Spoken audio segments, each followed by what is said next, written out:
Good afternoon, everyone. So yesterday was the final presidential debate, and I felt that Donald Trump had a very good performance, and in stark contrast to what we saw in debate number one, where it was just all-out chaos and there was lots of interruptions, this debate was much more civil, and I felt that this was much more in the favor of Donald Trump because he interrupted less, he let Joe Biden speak more, and that is Joe Biden's greatest weakness, is speaking.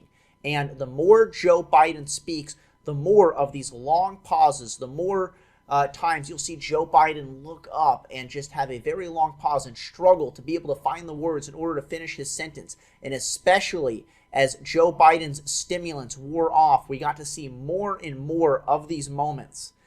In terms of the policy debate, I felt that Donald Trump absolutely dominated the debate when it comes to policy, but that was not what I found to be most impressive, because I expected Donald Trump to do very well when it came to policy, because for the most part, the American people as a whole do not support Democratic policies. Most people don't want to see more lockdowns. They don't want to see higher taxes. They don't want to see bans on fracking. So I expected those were just kind of easy softballs in which Donald Trump could just state the obvious facts and Joe Biden would bury himself by coming out and possibly entertaining the idea of extended lockdowns.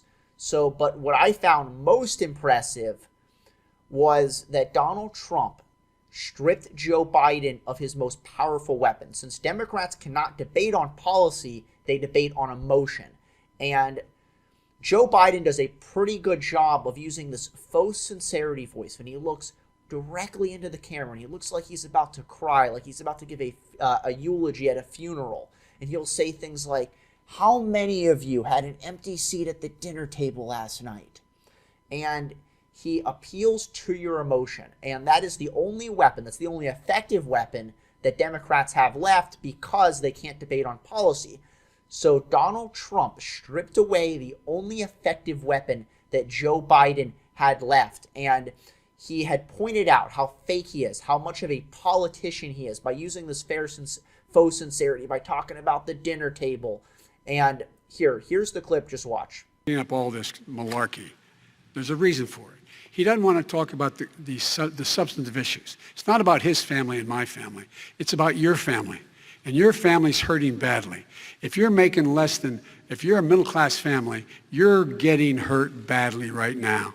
You're sitting at the kitchen table this morning deciding, well, we can't get new tires, they're bald because we have to wait another month or so. Or are we going to be able to pay the mortgage? Or who's going to tell her she can't go back to community college? They're the decisions you're making in the middle-class families like I grew up in Scranton and Claymont.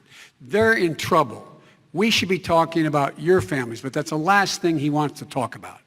I want to talk about North Korea. I do want to turn to 10 seconds, Mr. President. 10 That's a seconds. typical political statement. Let's get off this China thing, and then he looks, the family, around the table, everything. Just a typical politician when I see that. Let's talk about North I'm not a typical Korea now. politician. Okay, That's why I got elected. Let's get off the subject of China. Let's talk sitting around the table. All right. Come on, Joe, you can do better. We're going to talk